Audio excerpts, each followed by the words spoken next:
Good morning. I may have connection popping in and out. I don't know. I said I had just a little bit ago. I've had some issues. Anyway, hopefully we'll continue to be live here. We look today at Deuteronomy 17, 18, and 19. And yesterday at the end of chapter 16, God had said justice must be administered. And chapter 17 talks a little bit about justice. It talks about sacrifice. And it's a reminder, you shall not sacrifice to the Lord a bull or a sheep that has a blemish. And the sacrifice given to God was never supposed to be the means of getting rid of an animal that didn't meet standards. It wasn't a way of dumping the unwanted or the unfit, the unhealthy. To give the best to the Lord was to show your dedication, your faith, when you gave the best to the Lord. And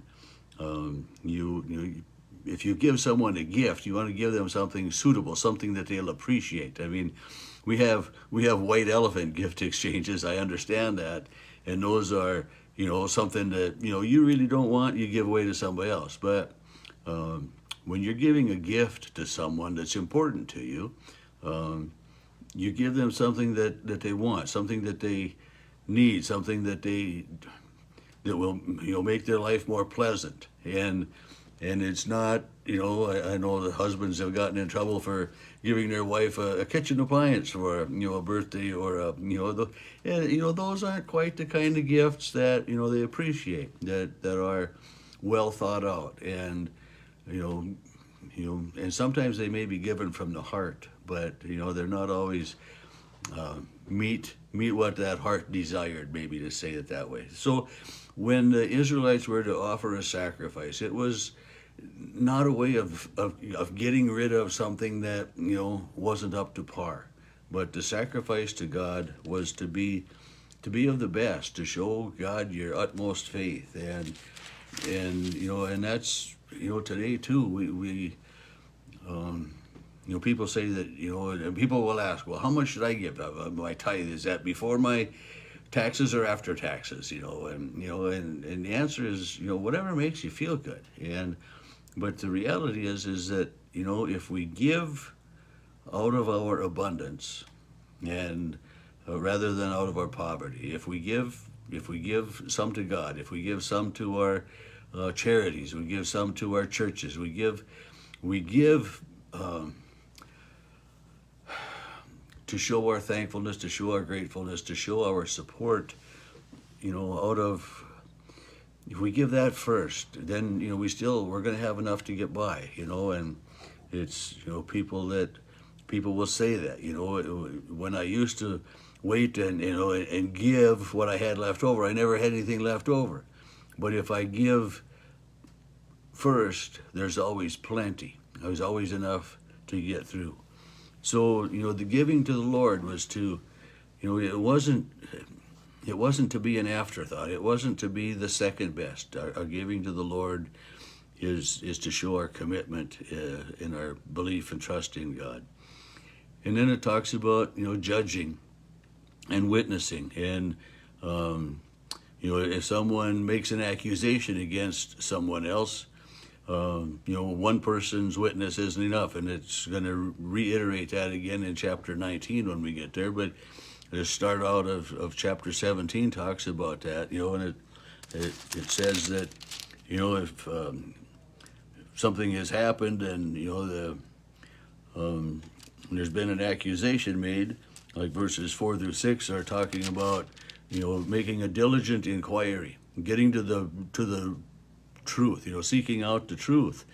And if the person that is accused is guilty of something as severe as stoning, the people that have been the witnesses are to inflict the first punishment, to throw the first stones. And that goes, like Jesus when when this woman is brought in adultery, and he says, the one of you without sin may cast the first stone, and so it's, if you are the witness that says, this person deserves a punishment, then it's basically you are responsible for the punishment as well. So it's just that, I think that helps us understand that, we don't tell lies about someone. We aren't false witnesses. So, if you know if I said something against someone else and it, you know, resulted in them, being in prison or whatever, then it would be like I had to put them in and lock the door. So it's just that caution, to make sure that if you accuse somebody, that it's right, and that when God said that the witnesses will inflict or throw the first stones, it's make sure that you're a true witness, a right witness, so that you're not making up stories. And then in verse 14, there it talks about principles that regard kings. And just the other day, I remember saying that that Israel didn't have kings like the other countries did, but at a point they would start clamoring for a king.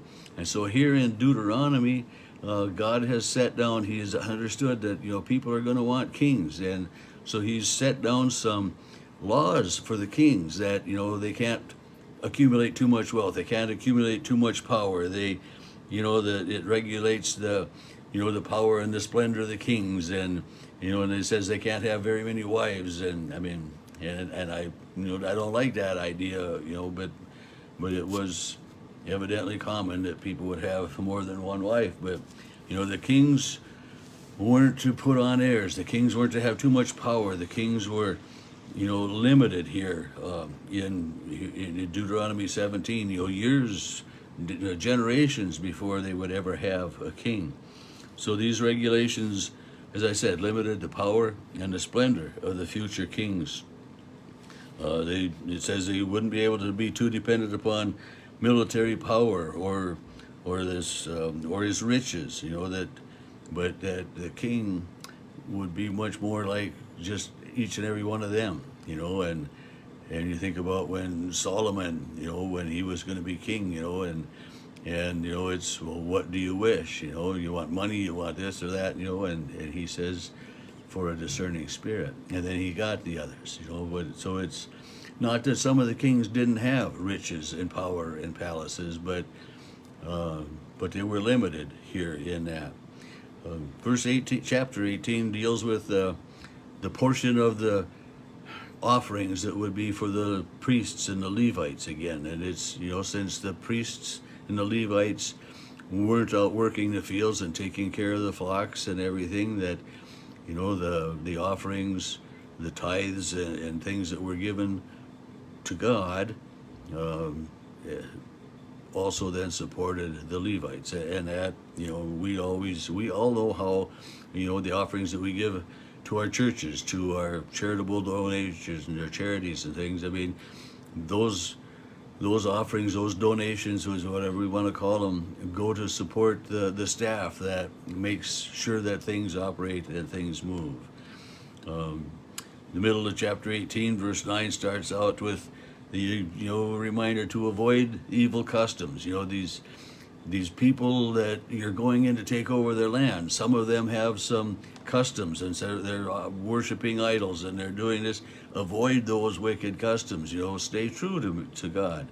And it's it says you shall not learn to follow the abominations of those nations. And with the idol worship or the sacrificing of children, or so many other things that were done. And God says not only you don't need to do those, you shouldn't do those. It's forbidden for you to do those, because I am your God and I am with you.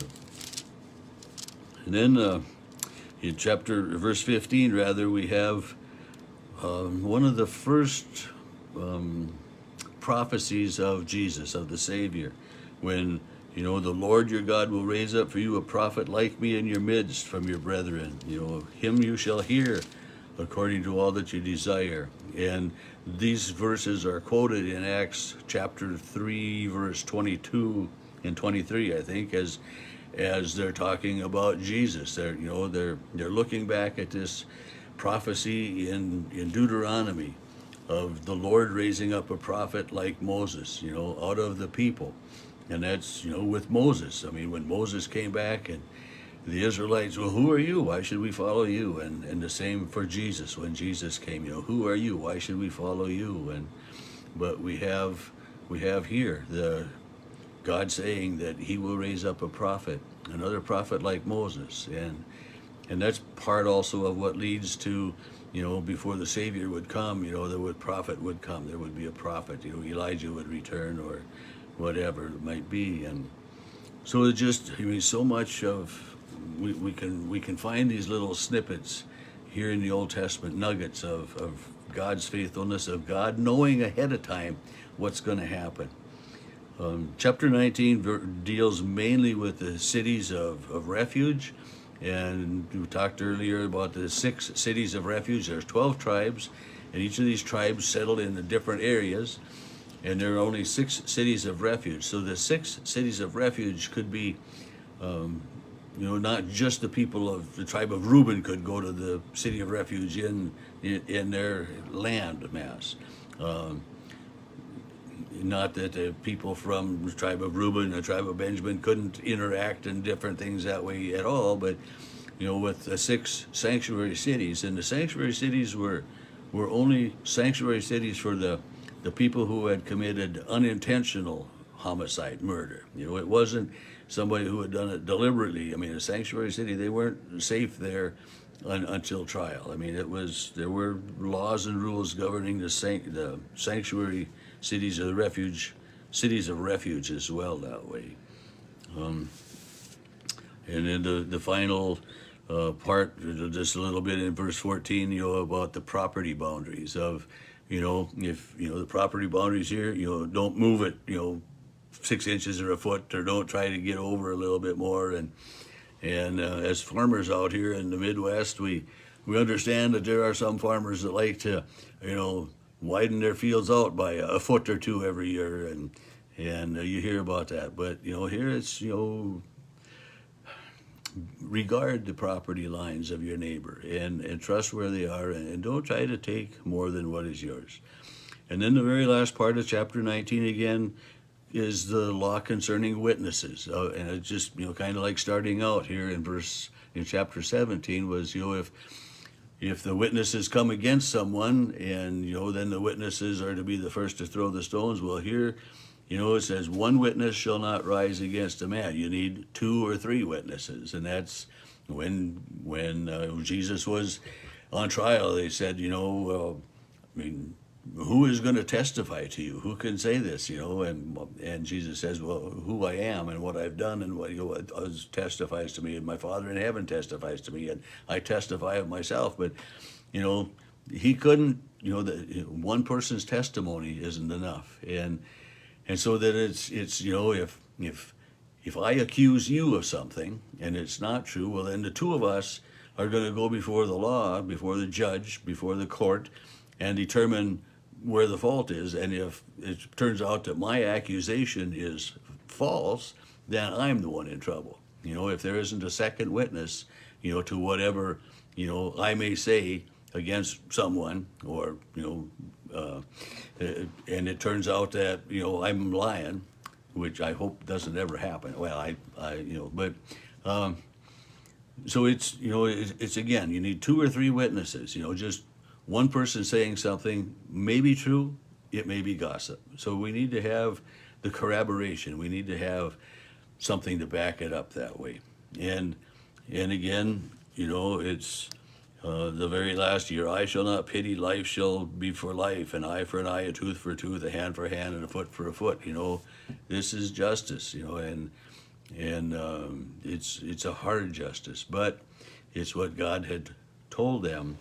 And Jesus, we know says, I don't say an eye for an eye. He said, if someone strikes your right cheek, offer your left cheek as well. So, the things change, and thankfully, for some of the changes that come are good that way.